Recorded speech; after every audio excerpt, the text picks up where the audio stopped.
Most founders waste 2 months figuring this out. Here's the 15-minute version. I've set up Airtable for 30+ founders. Same problem every time, they use it like Excel. That's not what it's built for. Today, you're getting the setup that actually works. If you're tracking customer data, inventory, projects, revenue in spreadsheets, you're leaving money on the table. Spreadsheets break at scale. Airtable does all that. Go to airtable.com. Sign up.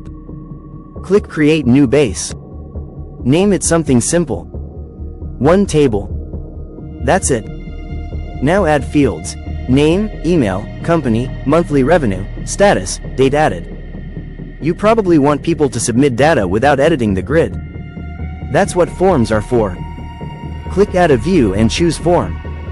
Airtable Auto builds a form from your fields. Create a view to see only active customers. Another to see prospects.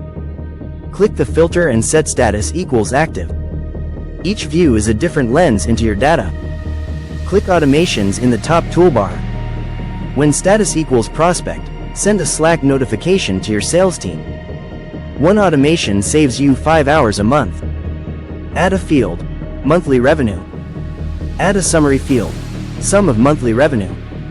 Now you have one number that updates automatically every time you add a customer. Founders go crazy with Airtable: 60 fields, nested tables, custom scripts. Then it's too complex to use. Start simple: 6-8 fields, 1 form, 2 views, 1 automation. Here's your next move. Go to airtable.com, create a base, set up a customer database, share the form link with your team, add 1 automation. Do that today.